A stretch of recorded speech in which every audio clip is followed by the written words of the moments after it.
Hey everyone, and welcome to the Grow Hemp series. Today, I'll be showing you my first outdoor grow with an automatic ruderalis plant, from seed to harvest, while also going over how to set up your first outdoor grow.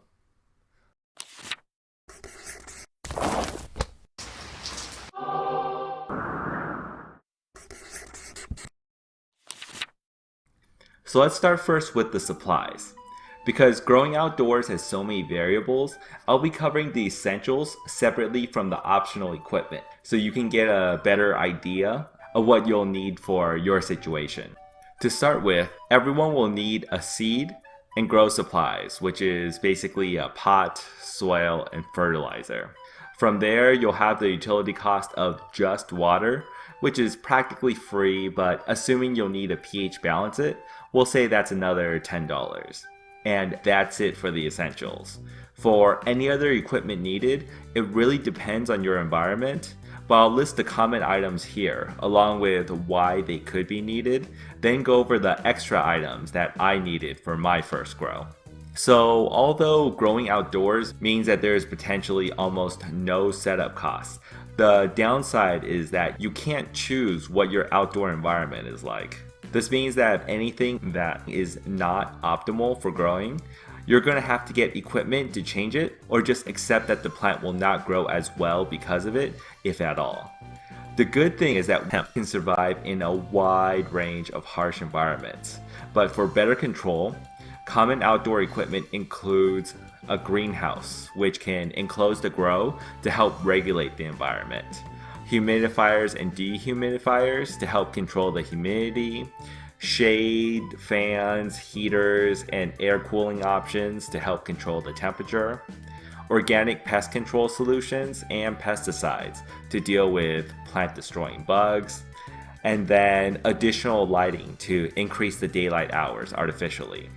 For my first grow setup, I started with the greenhouse, not really to regulate the environment, but because I wanted to film the plant, to keep a video log of my grow process, and having it enclosed was the easiest way to do so.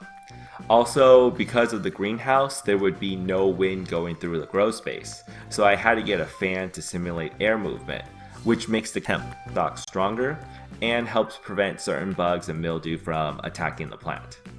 The final thing I got was pesticides near the end of the grow, which I'll explain in more details why during the time lapse.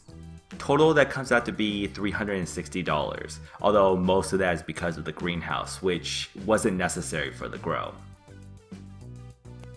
So first things first, I needed two things to start growing my first plant: a seed and a home for the seed. For the seed, I went with an automatic variety. This is because I was starting this grow at the beginning of the year with about 12 hours of sunlight a day, so a normal seed wouldn't have worked unless I wanted to install lights in the greenhouse, which I didn't want to do for my first grow. Now for the grow medium, I just went with regular potting soil from the local big box store and then mixed it with a third of perlite. I set it all in a 5-gallon fabric pot, put it in the middle of the greenhouse, and that's it. For the greenhouse, I went with something solid as opposed to just a plastic film, because I wanted to be able to hold the camera on the roof and in the future possibly a grow light. Now, while I don't think the plants would have grown any differently outside of the greenhouse because the weather was very good throughout the entire grow, I do think that if you have the budget for one, it's worth investing in. Even just a basic plastic one is better than nothing, because they give you a bit of control over an otherwise uncontrollable environment. Now all that was left to do was to water the plant every couple days with tap water when the soil felt dry down to the first inch of the soil. After the third week, when the plant changed from a seedling to the vegetative stage, I started to add a grow fertilizer to the water, which contained equal parts phosphorus and potassium and slightly more nitrogen. Generally, all grow fertilizers will already have the correct mix of these main nutrients, so you just need to mix it in with your water when feeding the plant. I started with 50% of the recommended dosage every other feeding, And after week 5, I kept the 50% dosage, but added every time I watered the plants. Also by week 3, when the plant was stable, I added a small fan to blow on the plant. This isn't necessary if you're not using a greenhouse, since the greenhouse was preventing the breeze from hitting the plant, so I needed to recreate it.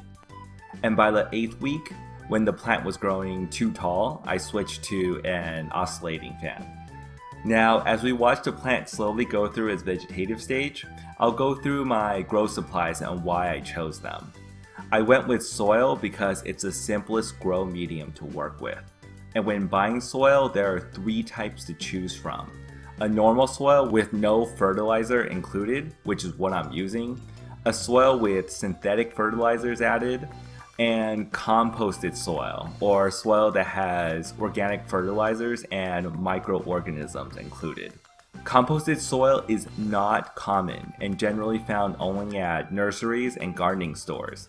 But if you have access to them or can make your own, they're the easiest to grow with because they have the microorganisms in the compost that are able to produce all the nutrients the plant needs, which means that all you need to feed the plant is water.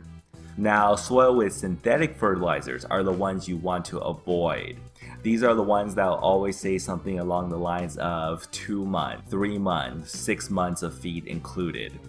The reason for this is because synthetic fertilizers will always absorb into the roots and typically contain a large amount of nitrogen, which is great for the plant when it's growing, but could be toxic to the plant when she starts to flower. So to be safe, stick with the composted soil or soils without anything added to it. And if you have to use a soil with synthetic fertilizers built in, when the plant starts to flower, be sure to flush it down with water to try and wash away the excess nutrients. I also included perlite with the soil, which is a lightweight rock-like material, as well as utilize a fabric pot versus clay or plastic, because both help with getting air to the roots and keeping the soil from getting too soggy. This is huge for new growers like me, because there are a ton of issues that can come from overwatering. From an increase in bugs, mold, root rot, to the plant straight up dying from the lack of oxygen. Weed is very resilient to dry conditions and can bounce back easily from underwatering, so the perlite and fabric pot were used as a buffer for the other extreme of overwatering. And that's about it until the plant started to flower. I checked on the plant every other day or so, watered when needed, and once the plant started to flower, I changed the nutrients from a grow fertilizer to a bloom fertilizer. The main difference in the 2 fertilizers is that the nitrogen levels went down and the potassium levels went up. Now the trichomes have started to appear cloudy, and at this point I also noticed that some of the fan leaves started showing tiny white marks. I cut off one of the fan leaves and saw that this was caused by a spider mite. Now, this being my first grow, I wasn't scared of most pests, but spider mites were the one I feared based on the stories I've read, so I got in organic pest control to mist over the plants every other day and decided to harvest a little bit earlier than planned. With hemp, depending on how you're going to process the plant, you can choose to harvest it in multiple ways. Here, I'll be doing the most traditional harvesting method of drying and curing the buds. And to start this off, I'll be trimming off all of the large fan leaves before cutting down each individual stem.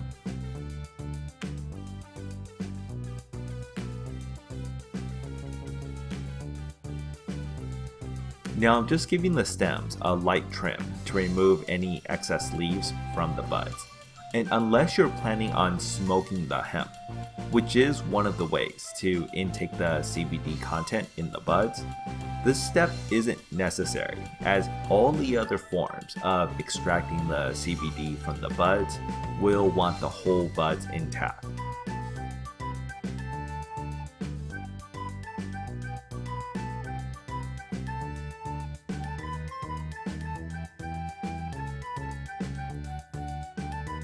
Now I'm just hanging up the individual stems to dry for a week.